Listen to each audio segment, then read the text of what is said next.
Peppa Pig scary episode Zombie Apocalypse.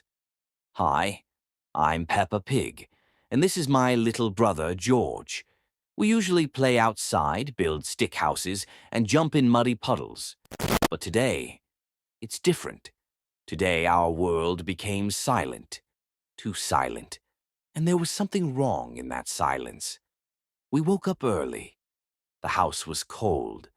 Mummy didn't make breakfast. Daddy wasn't reading his newspaper. I called out to them. Hey! No answer. Only the creaking wind outside. The kitchen looked strange. A broken cup on the floor. Dirty footprints. Like someone came in from outside with muddy boots. And the smell. Like rotten vegetables and wet cloth. George clung to me and whispered, "I'm scared." We looked outside. The houses were still standing, but they felt abandoned. The neighbor's gate swung back and forth. Susie's little flag had torn and dragged along the ground. No cars, no birds, no voices, just the wind. We decided to go to school. Maybe everyone was there. But when we got closer, I stopped. The doors were boarded up. Someone had written on the wall in charcoal, "Do not enter, infected." George asked softly, "What's infection?" I didn't know, but I could feel it was something terrible. Behind us, a raspy sound, slow, uneven breathing. I turned and froze. It was Miss Rabbit, but not like she used to be. Her eyes were glassy, her skin pale and greenish, like she had been soaked and left to rot. A moldy carrot hung from her mouth. She dragged her foot and mumbled something. Not words, just strange sounds. "Miss Rabbit," I whispered. She looked right at us and let out a horrible moan. I screamed. We ran home. George found an old radio. We turned the dial until we caught a signal. "Attention, the city is under quarantine. All residents infected. If you are alive, seek shelter. Point 17. Repeat, point 17. Point 17.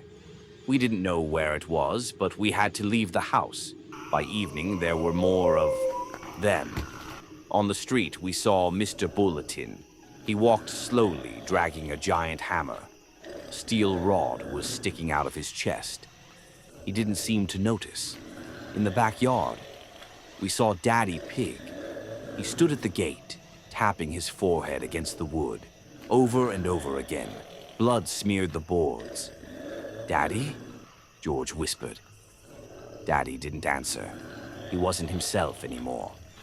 We packed a backpack, food, a flashlight, and rode away on the bike through empty streets, past broken swings, past overturned cars, past bodies. As the sky darkened, we spotted a metal hatch in the ground. It was marked P-17. We knocked. The lock clicked.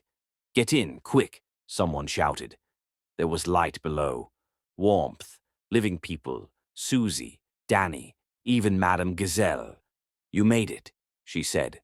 "This is the last safe place." But George, he was shaking, holding his stomach. His shirt was soaked in blood.